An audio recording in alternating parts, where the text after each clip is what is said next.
Assalamualaikum warahmatullahi wabarakatuh.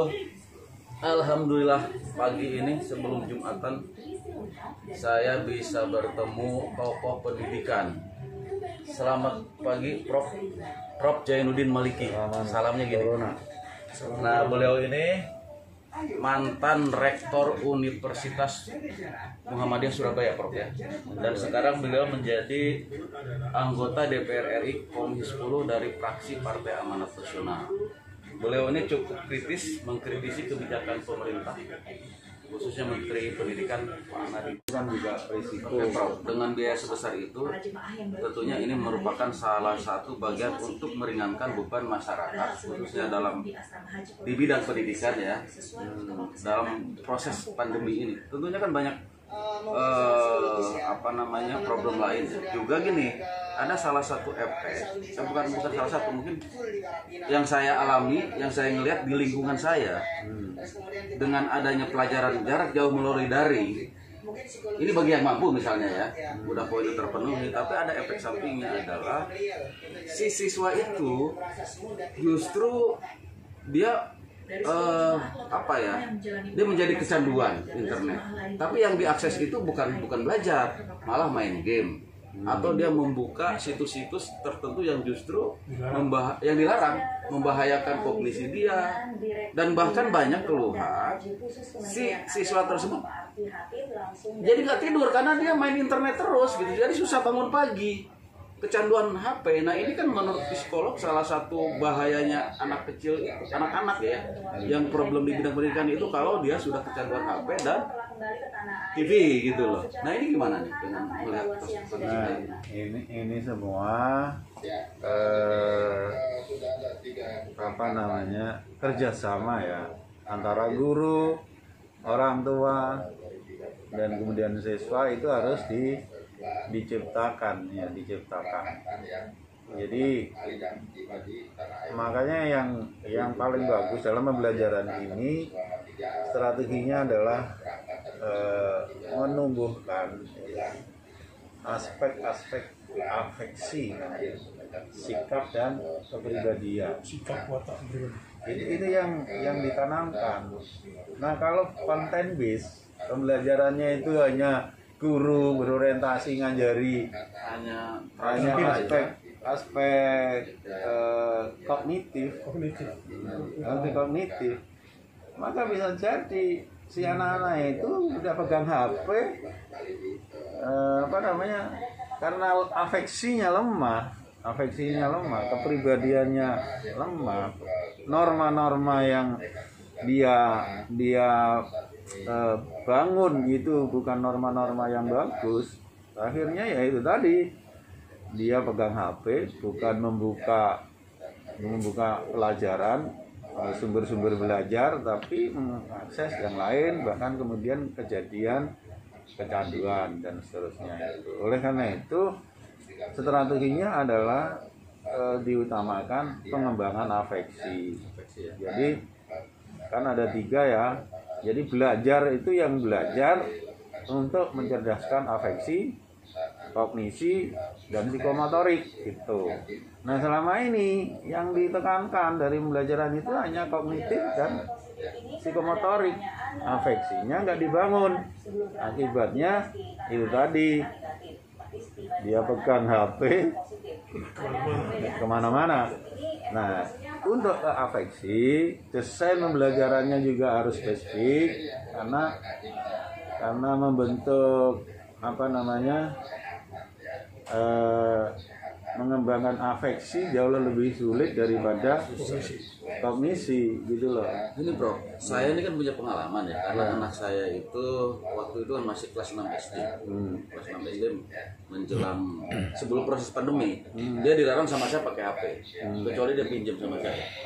Tapi kemudian menjadi tidak terkontrol ketika karena musim pandemi, maka ada pelajaran jarak jauh, mau nggak mau akhirnya dia pegang HP gitu loh. Waktu normal, gara-gara pegang HP inilah gitu anak itu kecanduan gitu. Waktu normal itu ada kebijakan sekolah melarang anak bawa HP. Saya nggak setuju itu. Oh, nggak setuju? Waktu itu kenapa anak-anak dibolehkan bawa HP? Nah, sekarang malah diperintahkan megang HP. Iya kan? akhirnya anak-anak kan nggak terlatih bertanggung jawab. Justru pembelajaran yang baik itu melatih anak-anak bertanggung jawab. Ya, afeksi tadi ya, Bro. Afeksi tadi, tanggung jawab itu salah satu atribut afeksi itu adalah tanggung jawab. Cuma saya susah kontrolnya, nggak bisa saya 24 jam untuk ngawas anak saya untuk tidak main HP gitu. Ya, samping pengawasan, Nah, maksud saya ini harus ada membangun kesadaran. kebijakan gitu. pemerintah mengeliminasi efek-efek itu tadi loh, efek-efek Iya. bahaya internet pada usia yang Nah, saya sering menggambarkan kalau mengubah kecerdasan psikomotorik atau kognitif itu jauh lebih mudah. Ya, lebih mudah. Coba gini ya, Anda kalau main begini jempol jari Anda itu yang kanan apa yang kiri yang di atas? Coba. Yang kiri. Nah, yang situ yang kiri. Nah, Anda kanan, saya juga kanan. Coba kalian sekarang balik yang Anda di Kanan di atas. yang kiri tadi selalu kiri di atas, balik di bawah. Anda yang selalu di kanan dibalik. susah. Susah nggak? Susah. Untuk menciptakan keseimbangannya susah. Itu merubah psikomotorik aja susah. Nah kalau merubah afeksi dari anak yang nggak biasa tanggung jawab disuruh tanggung jawab susah. Afeksi itu disiplin, biasa nggak disiplin disuruh disiplin sakit. Disuruh tepat waktu, nggak biasa tepat waktu sakit. Biasa jorok, buang sampah seenaknya, lalu disuruh berpola hidup bersih sakit. Itu soal afeksi. Nah oleh karena itu Harus ada peran orang tua sama, maksud saya kerjasama dengan pemerintah gitu loh. kerjasama terus pendekatan pembelajarannya itu yang penting membangun afeksi itu. Misalnya afeksi itu juga kerja keras, sungguh-sungguh, tanggung jawab, disiplin, berpola hidup bersih. Itu aja dibangun, nanti anak-anak belajar sendiri kok. Dia mengerem sendiri. Tapi selama ini yang ditekankan pada siswa kan, ini sudah pelajaran berapa? Akhirnya numpuk ya. Bab berapa? Halaman berapa? Materi apa? Itu yang dikembangkan. Padahal harusnya yang dipupuk, apalagi dalam situasi pandemi seperti ini, jangan konten base. Bahkan anak yang belum waktu belajar juga sekarang udah kecanduan pegang HP karena ngelihat kakaknya, ngelihat ibunya gitu loh. Termasuk anaknya Pak Nan. Gimana tuh kayak gitu? Ya itu Belum waktunya. dilatih. Nah kalau afeksi itu Pak, pembelajaran yang bagus itu namanya authentic learning. Authentic learning itu mengalami, melakukan. Belajar kerja keras, ya diajari suruh kerja keras. Hormat orang tua, ya harus berpraktek menghormat orang tua. Disiplin tepat waktu, melakukan tepat waktu. Jadi itu namanya authentic learning. Belajar berenang, authentic learning, ya di kolam renang. Jadi gini. Itu strateginya. Oke, karena saya pernah membaca salah satu artikel bahwa internet itu dua sisi mata uang yang satu sama lain itu sangat berkaitan ya, Ya, sama. manfaat. Enggak hanya internet, pisau saja itu ya dua sisi. Pisau dipegang anak kecil bisa untuk Nah itu tadi. Jadi kalau untuk kerja kecil selalu belum waktunya. Jadi ada usia yang matang ya untuk orang menggunakan internet. Misalkan ini ada ahli IT, anaknya saja belum berumur 15 tahun dia nggak boleh pegang gadget, HP, iPhone. Itu siapa tuh yang penemu Bill Gates ya? Bill Gates tuh anak kita ini dilarang gitu loh. Padahal dia kayaknya dari situ gitu loh. Karena dia paham sisi negatifnya itu kalau usianya belum sampai pada tingkat kematangan tertentu itu sangat bahaya efek negatifnya. Nah, perkembangan psikologi anak itu beda-beda kalau saya pendapat. Ada psikologi anak yang masih kecil dia bisa ngatur. Lihat aja orang tua lah yang harus tahu psikologi anaknya seperti apa. Anak kalau dilarang itu biasanya malah melawan. Tapi kalau anak diberi kebebasan akan muncul tanggung jawab. Nah kalau muncul tanggung jawab itu loh yang bagus. Jadi nggak setuju ya batasan usia tadi itu. Dari segi usia tidak bisa di generalisir. Jadi Kalau menurut saya dominan. pendekatannya itu partikular, jangan general. Iya. Oh, Kalau general, umur 5 tahun jangan bermain HP. gadget, HP itu. Wah, menurut saya tidak bisa. Jadi yang harus dipahami ini Itu pertama positivistik itu namanya. pihak orang tua dan lingkungan yang Ya, mengedukasi. Ya. kalau saya mendekatnya partikularistik kontekstual. Anaknya Mas Asep sama anak saya itu beda-beda. Anak saya 2 itu pun beda karakteristiknya. Oleh karena itu pembelajaran yang baik itu dimulai dari minat anak itu apa, bakat anak itu apa, watak bahwa anak-anak itu apa, itu harus tahu. Nah, kalau watak anak itu sudah tumbuh tanggung jawabnya, oh ini belum. Nah, orang tua bisa memberikan pendekatan yang tepat gitu. Tapi enggak bisa. Ini anaknya kakaknya udah umur 6 tahun, adiknya 4 tahun. Maka adiknya enggak boleh. Yang ini yang 6 tahun sudah boleh. Nah, itu menurut saya pendekatan positivistik. Kontekstual saja, anak ini sudah bisa diberi tanggung jawab apa belum. Kalau belum, kapan waktunya yang tepat. Begitu. Berarti yang harus lebih bijak ini orang tua ya. Ya orang tua sama Lingkungan. gitu. Peran pemerintah di sini Pemerintah juga membatasi ini ya, bagaimana pemerintah juga gitu. Pemerintah itu memberikan advokasi. itu tadi kebijakannya, jangan kebijakan yang generalir. Iya. Partikular ya. Partikular pendekatannya.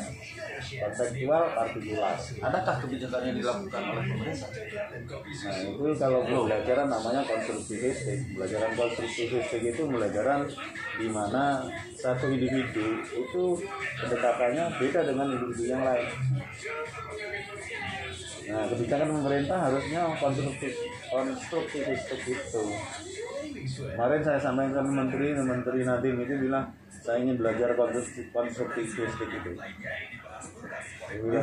Diajarin. Iya, saya pengen belajar yang konstruktivistik. Saya bilang konstruktivistik yang pendekatannya.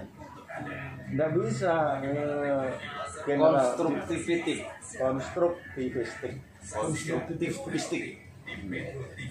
Konstruktivistik itu asumsinya tiap individu itu punya minat, punya bakat, punya watak bawaan masing-masing yang dia belajar efektif berbeda satu sama lain. Pelajaran itu untuk efektif namanya SAFI pendekatannya. SAFI itu singkatan dari somasi, auditori, visual, intelektual. Anda anak belajar efektif kalau sambil bergerak, sambil bermain, sambil lari-lari. Justru dia tidak bisa belajar kalau dia duduk manis. Karena ada guru yang berasumsi anak di kelas kok lari-lari. Jengkel akhirnya dihukum malah. Nah, itu dia berasumsi belajar yang bagus itu kalau duduk manis. Padahal belum tentu. Ada orang belajar dengan auditori. Kalau baca pun pakai suara. Kalau baca dalam hati tidak bisa dia. Itu loh. Ada yang dengan visual, dia baru bisa belajar kalau melihat, mengobservasi. Ada yang belajar dengan otaknya, mikir dia. Bahkan dengan data-data yang bersifat abstrak dia bisa karena yang kerja otaknya. Nah, tiap anak punya modalitas sendiri. Nah, yang bagus itu SAFI keempat-empatnya itu digerakkan. Tapi masing-masing anak punya pendekatan sendiri-sendiri. Oleh karena itu nggak bisa kita ini memberikan pembelajaran dengan pendekatan yang sama. Dalam satu kelas pun kita nggak bisa. Oleh karena itu dibuat grup kecil di kelas supaya watak bawaan itu masing-masing anak itu bisa teraktualisasikan sesuai dengan watak anaknya masing-masing. Jadi ada fokus grupnya gitu. Iya, itu dibagi kecil-kecil gitu. Model pendidikan di Finlandia. Ya seperti itu. Jadi mainannya apa?